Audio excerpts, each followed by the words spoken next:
안녕하세요. 파인만 과학팀장 김준성입니다. 오늘 제가 여러분하고 영상을 찍게 된 건 뭐냐면 요즘 이런 상담을 좀 몇 번 했어요. 어떤 상담을 했냐면 지금 시기에 과학을 하는 게 빠른 게 아닐까요? 지금 시기에 과학을 하면 늦은 게 아닐까요? 빠르다와 늦었다, 이 기준이 되게 명확해야 합니다. 무엇을 기준으로 빠르다 느리다를 할 거냐, 이 기준을 명확하게 하셔야 되는데 일단은 특별한 기준이 없이 빠른지 느린지를 저한테 여쭤보시면 저 참 난감해요. 기준을 어디 잡느냐에 따라서 초등학교 때 시작해도 초등학교 6학년이라도 늦은 걸로 답변을 드릴 수 있고요. 일단 이거를 좀 볼게요. 우리가 과학을 왜 하나요? 하기 전에 우리가 영어를 왜 하고 있나요? 라고 우리가 좀 생각해 볼게요. 첫 번째로 우리가 영어를 언어, 즉 생활 영어를 위해서 하는 영어가 있습니다. 이거 우리 이 지역 다 보시면 웬만하면 또 영유 출신에 되게 많죠. 영어를 많이 하셨어요, 다들. 자, 근데 이 생활 영어가 과연 우리 수능에 얼마만큼 도움이 될까요? 우리 아이의 고등학교 생활에 얼마만큼 도움이 될까요? 10%? 좀 많은데요, 어머니? 5%? 전 그것도 많다고 생각해요. 1, 2%. 그 정도라고 생각합니다. 이유는 이 생활 영어를 정말 잘하면요, 사실 영어 자체를 씹어 먹을 수가 있어요. 이 씹어 먹는다는 표현은 뭐냐면, 우리가 국문법을 잘 몰라도요, 문장이 이상한 것들을 빨리 캐치할 수 있죠. 왜 그런지 모르지만 우리가 감각적으로 그 문장 자체가 잘못된 걸 확인할 수가 있습니다. 영어도 똑같아요. 생활 영어가 정말 마스터가 되어 있으면요, 고등학교 때까지 문법 문제요? 어렵지 않아요. 그냥 캐치합니다.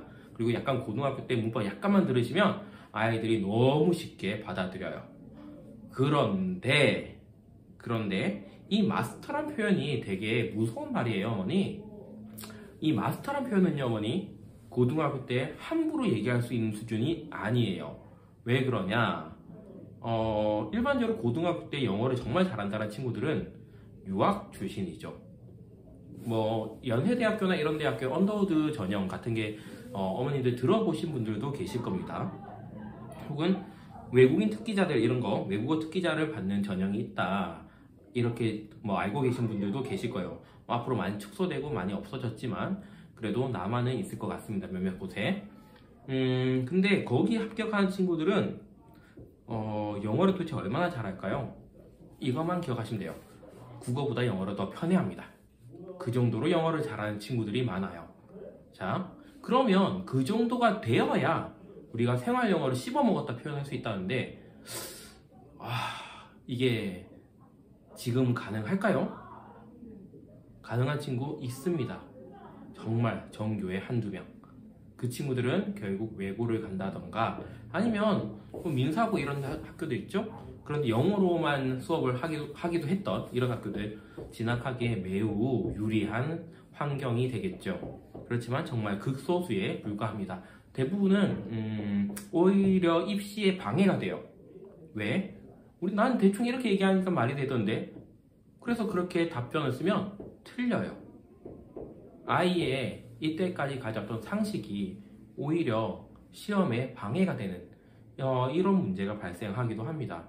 그래서 입시 영어와 실용 영어는 같이 갈 수 없어요. 극단에 가면 만납니다. 그렇지만 아이의 시간과 아이의 노력과 아이의 체력은 항상 한정적이에요. 우리 아이들이 무쇠가 아니에요. 그래서 입시도 하고 실용 영어도 하고 다 하면 좋겠지만 그걸 다 할 수 있는 아이들은 없습니다. 선택하셔야죠. 이제 선택을 하실 때가 되신 것 같고요. 똑같은 걸 과학에도 적용을 할 수가 있습니다. 과학에서 이런 얘기를 되게 많이 들어요. 중1, 중2가 됐는데 실험을 하냐. 너무 좋죠, 실험. 우리 아이가 과학을 하면 흥미도 쌓을 수 있고, 사실 실험을 한다라는 건 나중에 되게 중요한 요소일 수도 있어요. 뭐가 되냐면 우리가 특목 자사를 갈 때 생기부용 컨텐츠를 마련할 수도 있어요. 그래서 매우 효과적으로 실험만 해 주신다면 사실 입시에서 큰 무기가 됩니다. 그런데 여기서 효과적이라는 것은 기본적으로 아이의 과학적 지식을 충분히 가지고 있음을 보여줄 수 있을 수준이어야 돼요. 초등 수준의 실험, 중학교 수준의 실험요, 특목자사에서 그런 거에 흥미를 느낄까요? 전혀 느끼지 않습니다.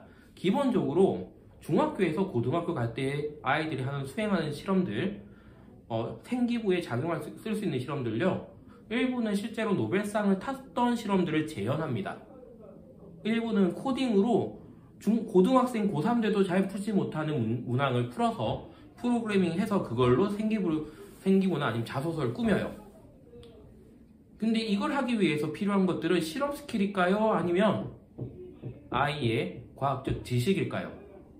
안타깝게도 실험 스킬만으론 할 수가 없습니다. 아이가 과학에 흥미가 많은 건 되게 좋은 일이지요. 그렇지만 흥미가 많다고 해서 아이가 좋은 대학을 간다, 학교에서 좋은 퍼포먼스를 보인다, 이거는 결코 연결되지 않습니다. 이게 현실인 것 같아요. 저도 뭐 이 현실이 옳다 그르다라는 얘기를 드리는 건 아니에요. 저도 연구원 출신이고요. 그래서 현 입시에 대해서 할 얘기 너무 많아요. 현 입시 체제에서 마음에 안 드는 거 너무 많죠.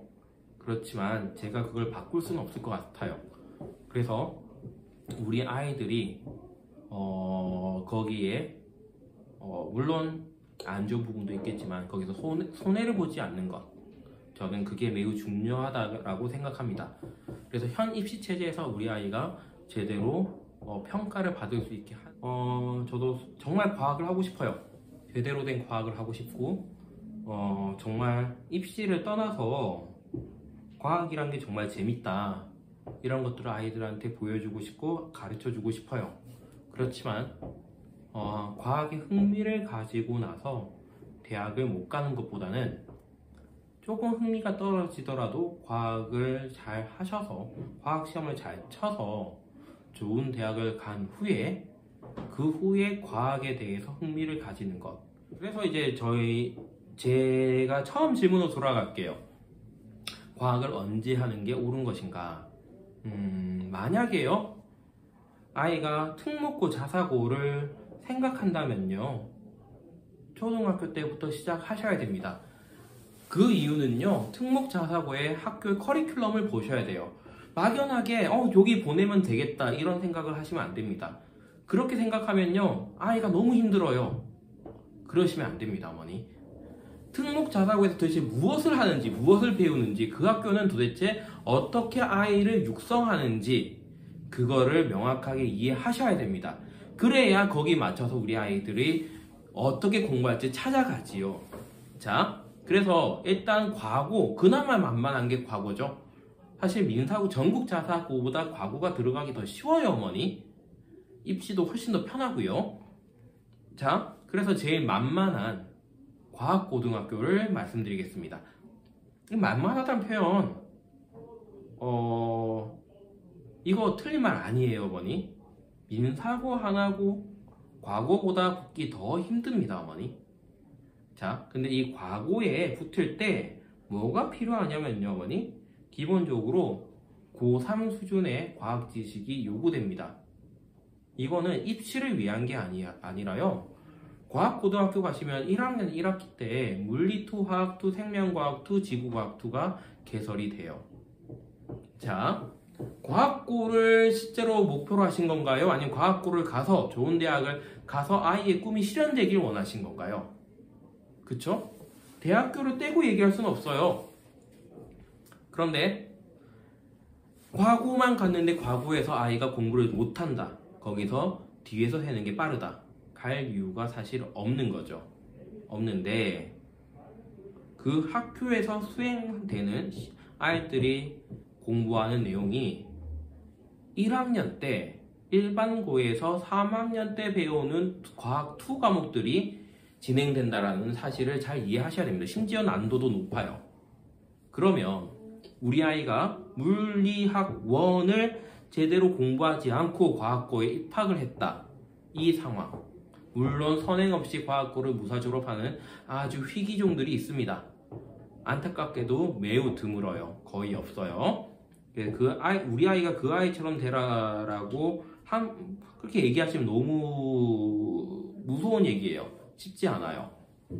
근데 일반적인 경우로 우리가 생각할게요. 일반적인 경우 보시면 대부분 물투와투 끝내고 와요. 영재교 대비했던 친구들이 또 많이 가기 때문에 투 과목 2가지 정도 끝낸 애들이 되게 많아요. 그리고 그 친구들은 그 2과목을 1학년 1학기 때 진행합니다. 근데 거기서 내신 경쟁을 해야 되는 거죠. 고등학교는 9등급제로 성적이 산출됩니다. 영재교를 제외하고는 9등급제예요. 이 9등급제라는 건 물론 과거에서 A, B, C로 성적이 나오겠지만 대학교에서는 1등급, 2등급, 3등급으로 아이를 판단한다는 얘기가 됩니다. 1등급은 전체에서 딱 4%만 가능한 점수입니다. 그 물투와투를 봤는데 거기서 100명이 쳤나요? 딱 4명만 4%란 얘기입니다. 그게 되지 않으면 결국 수시는 쉽지 않은 거예요. 과학고 물론 3등급까지도 좋은 대학 갑니다. 그렇지만 3등급 벗어나면요, 5등급이라면요, 요즘 과고 출신 친구들 재수학원에 많이 보입니다. 왜 그럴까요? 물론 아이들이 그럼에도 경희대 이상은 간다 해요. 그렇지만 그 친구가 정말 일반고를 갔다면 경희대 이상 충분히 갔을 실력일 수도 있는 거죠. 그래서 그 아이들이 수시, 정시, 실패를 맛보고 재수의 길을 택하게 됩니다. 그래서 좀 약간 무거운 얘기인 것 같아요. 입시라는 것 자체가 좀 잔인한 측면이 있죠. 아무래도 아이들 등수를 세운다라는 경쟁이라는 얘기가 기본적으로 들어가 있습니다. 그렇기 때문에 이 잔인한 얘기를 여러분 어머님들께 계속 말씀을 드리게 돼요. 왜냐하면 현실이니까요. 이 부분을 좀 잘 생각해 주셨으면 좋겠어요. 과고 특목고 가고 싶다? 그렇죠. 입시만 본다면 중3 때 하셔도 됩니다. 왜냐하면 입시 시험은 중등이 심해요. 수학만 조금 어려워요. 수학은 좀 경시 기초 경시 기초? 경시 심화형이 이 차이 좀 나온다고 하는데 사실 그 심화라는 게 그렇게 심화도 아니에요. KMO 수준으로 보면 그래 중간 정도 난도도 안 되는 것 같아요, 개인적으로. 그래서 충분히 수학만 좀 받쳐준다면 과학은 무난하게 자기 관심만 있었다면 합격을 할 수 있습니다. 그리고 뭐 자소서 같은 거 컨설팅 잘 하시고 어머니 여러 선생님들하고 잘 도움 받으시면 충분히 좋게 만들어내실 수 있으세요. 그런데 학교 생활은요, 어머니 그렇지 않다는 거죠. 그래서 중1 때 시작 쉽지 않습니다. 중1 때 시작한다고 해도 빡빡해요. 그래서 초등학교 때부터 시작하셔야 초등학교 6학년도 빡빡하다라는 얘기가 나옵니다. 그래서 일찍 시작하시는 게 답이에요. 그리고요, 못해도 초6 후반에 시작하셔야 됩니다. 이거는요, 왜 그러냐면, 일반고의 경우에 상위권이 어떻게 구성되는지를 보시면 됩니다. 상위권 보시면 돼요. 상위권을, 우리 아이 상위권 보내고 싶으시죠? 그쵸? 그리고 그 상위권이라는 건 안타깝게도 반에서 3등, 4등, 이 수준이 아닐 겁니다. 그쵸? 그러면 그 상위권에 정규 10등, 20등 이런 친구들일 건데, 종교권 친구들, 그 친구들은 기본적으로 우런화원을 완벽하게 대비해 놓고 고등 진학을 합니다. 왜 그럴까요? 수행평가 때문이죠, 어머니. 학생부 종합 변형을 맞추려면요, 공부 시간 외에 생기부를 맞추기 위한 많은 시간의 투자가 필요합니다. 그러다 보니 공부할 수 있는 시간이 줄어들게 되거든요. 그걸 알기 때문에 미리 학업적인 부분을 좀 채워놓고 시작을 합니다. 그런데 그게 되지 않는 친구들은 힘들죠. 왜요? 가서 공부 따라가랴. 공부하려고 했더니 애들 공부 많이 돼 있어. 근데 해도 잘 성적이 나오지 않아. 그래서 막 고생하고 있는데 수행평가는 저희들은 뭐 고1 건데 화투 물투 내용을 써서 막 수행평가를 하고 있어. 그렇지만 난 그게 되지 않아. 수행평가도 잘 안 돼. 이도저도 되지 않아. 안 될 것 같아. 난 정시야. 그래서 정시로 돌아서고 정시했더니 정시한다고 애들이 뭐 그러면 학교 시간에 공부를 열심히 할 것 같지만 뭐 그때 문제를 많이 풀고 하면 됩니다만 안타깝게도 그러지 않죠. 난 정시니까 학교 수업 안 들을래. 잡니다. 기본적으로 공부 시간 줄죠. 그리고 나서 좋지 않은 결과를 얻는 경우가 의외로 많아요. 되게 안타까운 일들인데 많이 보게 됩니다. 그런 케이스를.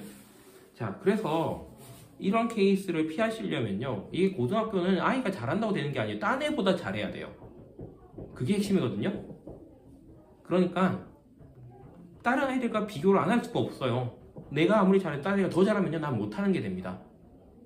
그러니 기본적으로 아이들이 하는 수준까지는 맞춰놔야 우리 아이들이 나는 공부 못하는갑다 이런 얘기를 안 하게 됩니다. 그래서 최상위권이 어떻게 하는지를 잘 보셔야 돼요. 거기까지 못 맞추시더라도요, 어느 정도 비슷하긴 하셔야 그래도 경쟁을 해볼 수가 있어요. 그렇지 않을까요, 어머니? 아무것도 되지 않은데 그 아이들과 경쟁하라고 하는 건 너무 잔인한 얘기이지 않을까요, 어머니? 그래서 못해도 초6 때는 좀 시작을 해주셨으면 좋겠습니다. 그래서 고등을 제대로 준비할 수 있는 아이들의 여유를 만들어 주셨으면 좋겠어요. 기본적으로 저희 파이만에서는요, 초등과학을 합니다. 사실 초등과학은 잘 하진 않는데요. 수요일 한 과목 해요. 근데 저희는 초등과학에서 제 학업에 대한 제 철학이 있어요.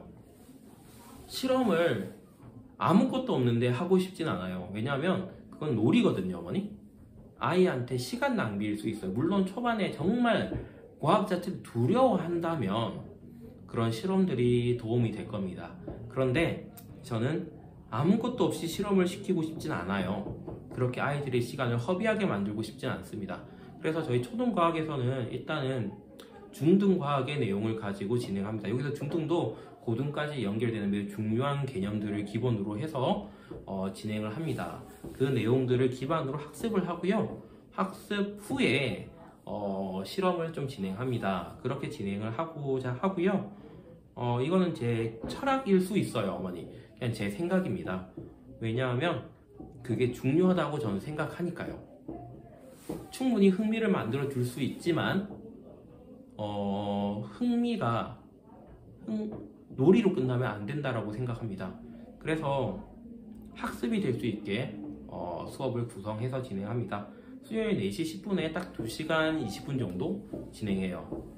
그래서 초등 영재과학이라고 영재과학이라고 하니까 영재들만 듣는 과학이냐라고 생각하시는데 그건 아니고요. 그냥 우리 아이들을 영재로 키우고 싶은 그냥 제 마음입니다. 그래서 그런 과학을 좀 진행을 하고 있고요.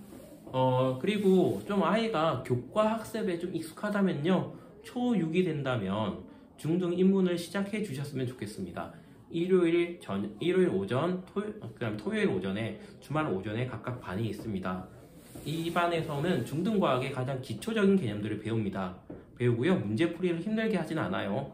일부 약간의 문제를 수학에서 많이 겪어보셨을 거예요. 센이랑 교재를 산다고 해서 센 전체를 하진 않거든요. 초반에 센의 A 스텝 이 정도만 좀 풀죠. 똑같이 외부 교재를 사용을 하지만 그 교재 전체를 다루진 않아요. 다뤘다가는 아이들이 지쳐요. 그래서 기초적인 문항들을 뽑아서 그 문항들을 학습합니다. 개념 70 그리고 문항 30 정도, 문풀 30 정도, 이 정도 비율이라 보시면 돼요. 그리고 여기서 어느 중등과학 개념을 좀 잡았다면요, 중등 기본으로 넘어갑니다. 여기선 약간 역전됩니다. 개념이 30이고요. 그리고 문제풀이가 70 정도 돼요. 시간도 약간 늘어나요. 입문은 2시간 반. 아무래도 교과 학습 자체가 처음인 친구들이 많아요. 수학과 달리 과학은 강의를 계속 듣게 되거든요. 힘들어해요. 그래서 처음엔 2시간 반 했다가 그 다음에 3시간 반으로 넘어갑니다. 인문과 기본은 좀 중학교 과학에 특화하신 되게 아이들이 선생님 너무 착해요 이렇게 얘기하는 선생님들께 주로 맡깁니다. 그 이유는 아이와 친밀해져야 되거든요. 아이를 막 무섭게 쪼고 이렇게 해서는 되는 단계는 아니기 때문에 친근하게 다가가는 이런 수업입니다. 그리고 나서 중등 심층으로 들어갑니다. 심층은 뭐 저번 학기까지 제가 투입돼서 같이 저도 좀 진행을 했었고요. 중등 심층 같은 경우에는 조금 서술형 그리고 사고형, 창의형 이런 문항들을 좀 봅니다. 현재 과거나 영재교 입시에서 핵심이 되는 문항들이죠. 그래서 그런 문항들을 좀 다루게 되고요. 사실 그래서 중등 심층 같은 경우에는 매우 중요한 과목은 맞지만 중등 심층 건너뛰고 고등과학으로 넘어가는 케이스도 많이 발생하게 될 것 같아요. 그래서 중등 심층까지 많이 단계적으로 다 바른다면 여기까지가 한 3학기 정도 걸리는데 이 3학기가 딱 1년이에요, 어머니. 그래서 1년 정도 하시면 이제 고등과학으로 넘어갑니다. 어휴, 벌써 고등이에요? 1년 했더니 고등과학 넘어가네요? 되게 빠를 것 같죠, 어머니? 안타깝게도 고등과학까지는 통합과학이라고 해서 쉬운 과학에 속합니다. 수능이 아니거든요. 우리나라 수능의 무서움은 다 아실 거예요, 어머니. 2000년대 초반의 수능 문제가 아닙니다. 암기하고 지식을 안다고 해서 풀 수 있는 문항이 과학에 그렇게 많지 않아요. 자료 해석을 하셔야 되고요. 기본적으로 수학에서 활용 문제 같은 유형들이 주를 이룬다라고 보시면 돼요. 그래서 지식만으로 문제가 다 해결되지 않습니다. 그래서 통합과학까지는 좀 지식에 많이 치중되어 있기 때문에 사고력 문제가 많지 않아요. 할만하거든요? 그런데 그 다음 화학원, 물리학원이 이제 복병이죠. 수능 과목입니다. 여기서부터는 과정이 1년 정도 예상하시면 됩니다. 1년 정도 예상을 하라는 건 그 이상도 될 수 있습니다. 왜냐하면 여기서부터는 정말 고등 문제를 다루게 되는데 이게 정말 어려워요. 많이 어렵습니다. 그래도 기본적으로 수능이라는 것 자체가 워낙 무섭습니다. 그래서 중등 과학과 달리 화학은 화원 입문에서 개념을 배우고요. 화원 기본에서 고등에서 나오는 기초적인 문항들을 봅니다. 근데 이 분명히 기초라고 얘기했는데 아이들 입장에서는 지금까지 겪어보지 못한, 단 한 번도 겪어보지 못한 아주 신기한 사고를 많이 요구하는 그런 문제들이 될 겁니다. 여기까지 전부 다 바른다면 1년이에요. 그러고 나면 물론 봐야 되죠. 그러면 화투물투를 볼 시간이 없어요. 그쵸? 이렇게 끝납니다. 그리고 생명과학은 내신에서 되게 중요하거든요. 요즘 학생부 종합전형이라고 해서 생기부에서 어떤 과목을 이수했느냐가 대학 갈 때 매우 중요한데 화학과 생물을 보통은 같이 이수해요. 그렇게 해야지 대학교 선택할 수 있는 학과를 선택할 수 있는 문이 넓어지거든요. 그러니까 생명과학을 안 할 수 없는데 근데 시간이 안 나와요, 어머니. 보시는 바와 같이. 그래서 1학년 때 마찬가지로 고1 때 고2 내용을 좀 선행하셔야 됩니다. 그래서 힘들어요, 어머니. 그렇게 아이들이 달렸는데도 충분한 선행을 빼는 게 쉽지 않습니다. 물론 일부 좀 특별한 친구들이 있어요. 중등 입문하다가 고등으로 점프를 한다든지 고등 입문했는데 고등과학 했는데 학원 기본 심층으로 점프한다든지 없는 건 아니에요. 그런 아이들이 흔히 괴물이라고 얘기하죠. 그런 친구들이 간혹 있습니다만 대다수는 그러지 못해요. 단계를 거의 밟아가야 됩니다. 그래서 좀 시간이 많이 걸립니다. 그런 사유로 조금 교과 학습 자체를 좀 서둘러 주셨으면 좋겠어요. 제가 지금 고등을 하고 있는데 고등 와서 통합과학 내신을 준비해야 되는데 통합과학 내신에요 물리학원 내용 문제 출제가 돼요. 어차피 겹치거든요, 내용이. 그래서 고2 내용 수능 문제가 고1 때 내신에 좀 출제됩니다. 근데 그런 거 갖다 주고 풀려고 하는데 준비가 안 돼 있으면 해줄 방법이 없어요, 저로서도. 물론 많이 공부시키고 하겠지만 따라가는 게 쉽지 않습니다. 중학교 물리도요 아이들 어려워해요. 그런데 고등을 갑자기 준비 없이 닥치게 되면 너무 좀 미안한 일인 것 같습니다. 그래서 어머님들께서 조금 아이들 학습을 위해서 좀 미래를 위해서 좀 일찍 시작을 해 주시고요. 그리고 방향에 대해서도 명확하게 이해를 해 주셨으면 좋겠습니다. 조금 얘기가 길어졌네요, 어머니. 혹시라도 뭐 관련돼서 뭐 우리 아이는 이런 진로를 가고 싶은데 그러면 과학을 어떻게 수강하면 되나요? 이런 부분에 대해 좀 궁금하신 부분이 있다면 학원에 전화 주세요, 어머니. 그러면 제가 상담 드리겠습니다. 과학 팀장 찾아주시면 돼요. 아니면 원장님께 말씀 주시면요, 과학 그냥 상담하고 싶다 이렇게 말씀 주시면 보통 저한테 넘어와요. 그럼 제가 전화 드릴 거거든요, 어머니. 그러니까 학원에 문의를 해주세요. 그러면 제가 성심성의껏 안내를 드리겠습니다. 우리 아이들한테 필요한 것들이 무엇인지 과감 없이 말씀드릴게요, 어머니. 그렇게 좀 상담을 좀 한번 해 주셨으면 좋겠어요. 자, 그래서 좀 얘기가 길어졌는데 두서가 좀 없네요. 좀 도움이 되셨으면 좋겠어요. 특히 오늘 수능이라 좀 저도 생각이 많습니다. 제 제자들도 수능 치는 애들이 있고요. 걔네들 이제 연락이 몇 개 카톡이 왔던데 아직 못 봤어요. 보충하고 이러느라 모르겠어요. 좀 다들 잘 봤으면 좋겠는데 여튼 우리 아이들 다 좋은 결과 있길 바라면서 영상은 여기까지 하겠습니다. 감사합니다.